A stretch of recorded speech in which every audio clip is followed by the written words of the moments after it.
Machatavera, ¿cómo estás? Volvimos nuevamente con esto que es miércoles de leer cómics. Esta es una semana diferente en Perú. Esta es una semana de fiestas patrias. 28 y 29 de julio aquí en Perú se viene el cambio de mando y todo lo demás. Así que el día de hoy te vengo con 3 historias. 2 nuevas, una de la que ya he hablado antes, pero que es importante repetirla. Vamos con 4 en realidad, son 4. 4 historias este día por fiestas patrias en Perú.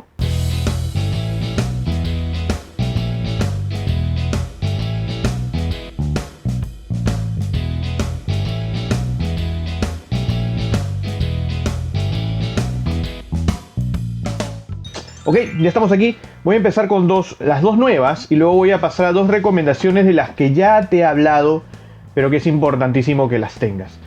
La primera viene de Penguin Random House, esto es Random Comics, viene Rosa Cuchillo. Ajá. Rosa Huanca, también conocida como Rosa Cuchillo.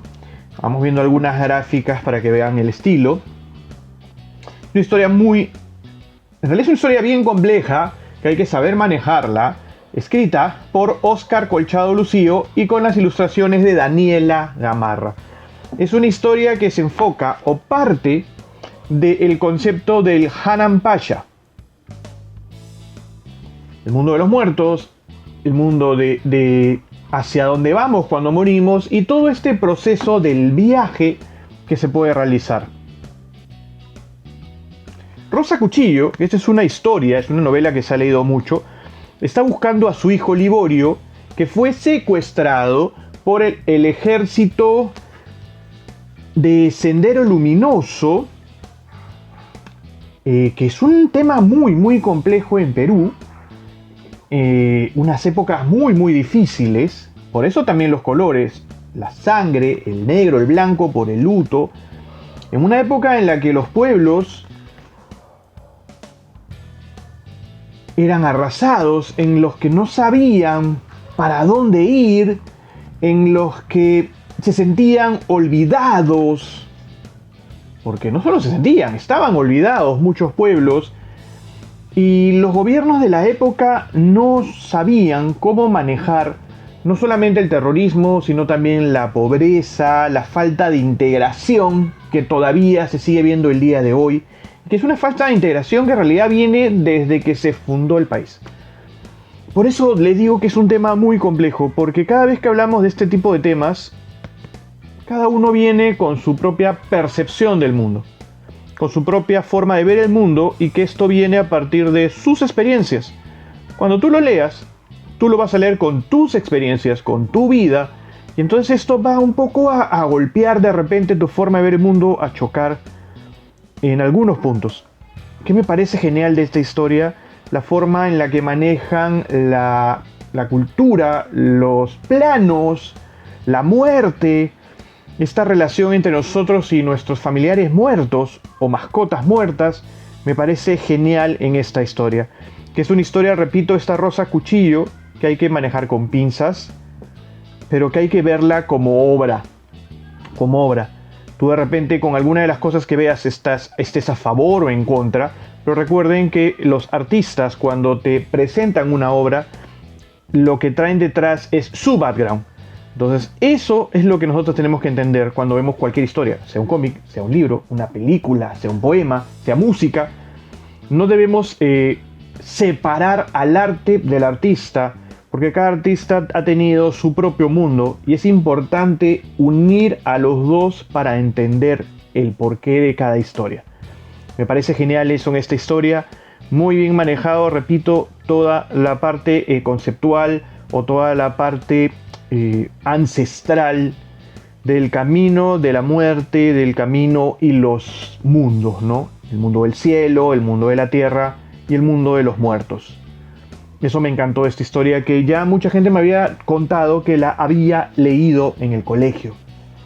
La segunda tiene que ver también mucho con historias ancestrales y es normalmente el peruano en su forma de construir las historias siempre mira hacia atrás y hacia adelante. Nos encantan las fábulas, nos encanta el casi, nos encanta el misticismo y nos encanta esa mezcla entre la realidad y la ficción. Nos encanta esa nebulosa que se forma en el medio.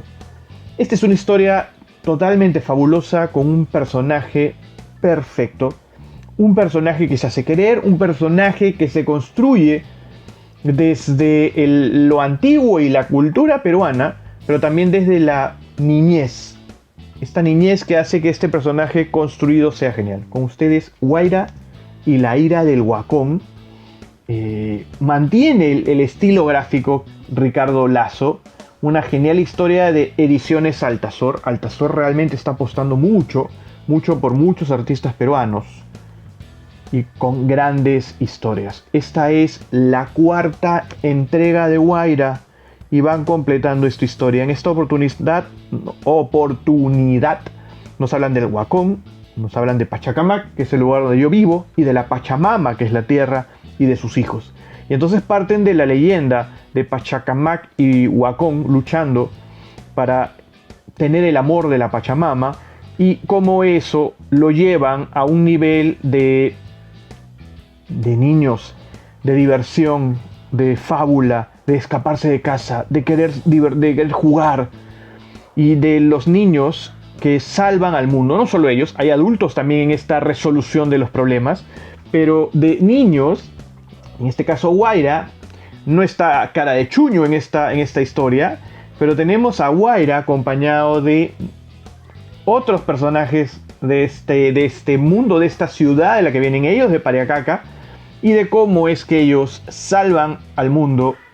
Y lo interesante de este tomo es que ya va cerrando la historia y ya nos empieza a explicar cómo es Guaira, hacia dónde va Guaira, si va a seguir su camino Guaira o no. Guaira es una niña que ya está en la edad de ir a la Yaguasi, pero no va. Renuncia al status quo, renuncia a lo que debe de hacer como niña del incanato y decide vivir su propia vida. Entonces ella se aleja, no hay mamá, no hay papá, por ahí está la abuela, que ya empieza a desaparecer, y está el Taita Ukumani, el sacerdote, el sumo sacerdote, el padre del pueblo, que es el que la empieza a guiar un poco en este viaje que empieza a asumir ella. Me encanta Guaira, de verdad, Ricardo Lazo, un golazo esta historia, Guaira, cuarto tomo, que sí o sí deberías de tener, porque es una visión muy muy fresca de la mitología.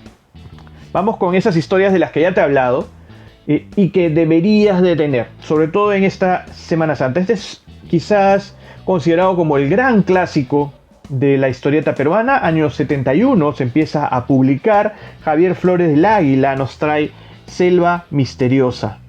Y es importante tener en claro que este tochalcito, gracias a Planeta Comics, se da gracias al esfuerzo de Migoya. Aunque también en apoya a Giancarlo Román. Giancarlo Román tiene su propia editorial de cómics también. Pero es Migoya quien tiene toda esta fuerza para defender un poco las historias. Esto es tira de prensa, recuerden.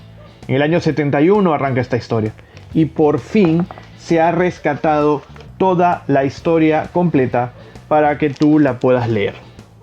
Esta es una historia que empieza con un clásico primer número, una clásica primera historia introductoria, en la cual te van un poco presentando los personajes, la situación en dónde viven, hacia dónde van.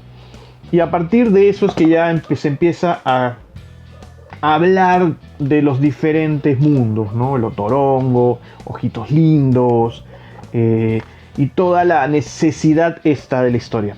La principal necesidad de la historia es: hay un mundo, hay mucha ficción, hay selva, hay gente mala que destruye la selva, esta selva misteriosa a la que se ingresa poco. A ver, por ahí ya te estoy spoileando, hay cosas que no se pueden mostrar. Y cómo podemos tener estas aventuras únicas en Perú. La portada creo que es de Gómez Byrne, no me acuerdo muy bien esa parte, creo que sí es de él. Es un señor tochalcito, ¿ah? Señor tochalcito. Sí, el diseño de la portada es Manuel Gómez Burns y el interior es de B-Mat. Muy recomendado. Muy recomendada. Aprovecha que en estas últimas semanas estaba en oferta. Si te has movido rápido, las has podido conseguir por 60 soles, 59 soles. Muy, muy recomendado. Lo último, no puedo acabar un número de miércoles de leer cómics, de cómics peruanos recomendados, sin recomendarte el que para mí fue el gran cómic de mi infancia. No consigo la primera edición, pero tengo la segunda y la tercera edición de esto que es el Cuy Aventuras. Acá está en la tercera edición, lo resumieron en el Cuy Aventuras, pero en la segunda edición es el Cuy, todas sus aventuras. El Cuy, bueno, yo tenía el 2, me compré la tercera edición no solamente porque me gusta, sino porque estuve en un evento y ahí pues Juan Acevedo me lo pudo firmar. Lo genial es que esta es una historia que los sitúa al Cuy y a Humberto, ya no como las tiras de prensa siendo muy políticos y sociales sobre los problemas que tenemos en el país, sino nos muestra al Cuy y a Humberto viajando en el tiempo para una época importante, 1813, miren que no es 1821, no es 1821, es antes de la independencia. Si viste la serie de Bolívar, si viste la serie El Último Bastión, es la novela, te va a gustar mucho esto porque empata con muchas cosas ahí. Y luego de esta historia de 1813, ellos viajan 5000 años para atrás para conocer a los primeros hombres de la Tierra. Y luego ya empiezan a darse otros viajes con robots intergalácticos al siglo 25. Y Los Niños Invisibles de la Victoria, que es una historia adicional. Hay dos historias adicionales. Un bonus track con San Martín de Porres de estos viajes del Cuy en el tiempo que son geniales. Me encantaba leer esto de niño. No puedo acabar esta semana patria en Perú sin volver a recomendarte que esto tiene que estar en tu biblioteca. Y esto es Contracultura. Contracultura también es un café, pero es una gran editorial que apuesta mucho por las historias peruanas. Si tú no visitas de otro país, ya sabes que esta es la Semana Patria en Perú. Si tú eres peruano y estás en otras partes del país, espero que esta semana estés comiendo algo rico de nuestra gastronomía que tan orgullosos nos tiene. Yo esta semana voy a festejar con calma porque me pusieron la vacuna. Me han puesto la vacuna el sábado, así que recién tengo unos cuantos días con ella. No puedo hacer muchas cosas todavía, pero apenas... Yo creo que para la época en que ustedes están viendo este video, yo estoy como si nada comiendo anticuchazos con ají, con su pancita, unos de repente picarones. Ya vamos a ir viendo. De repente, no sé, algún día hagamos una ruta de la jamancia, como decimos acá, del Hammurabi, de la comida. De repente algún día hagamos una ruta netamente de comida, como algún día soñé buscando la mejor salchipapa del país. Cuídense, Machatavera, muchísimas gracias por estar aquí. Ahí están las recomendaciones que estaban pidiendo. Sí, yo sé que a veces los videos tienen que ver mucho con compra y tienen que ver con que hay momentos para comprar y momentos para leer y recomendar. Pero ahí estamos. Muchísimas gracias a ustedes por estar aquí. Ahí tienen las cajitas. ¡Oye, tío Taba! Hoy día no hay concurso. Hoy día no hay concurso porque este no es un momento de concursos, sino de la patria. Pero ya vienen nuevos concursos. No se olviden de meterse en el Discord, donde estamos soltando ofertas, promociones, algunas cosas adicionales. Incluso hasta tomos gratis para algunas personas que se lo van mereciendo. Cuídense y que viva el Perú. Nos vemos la próxima semana en esto que fue Miércoles de Leer Cómics.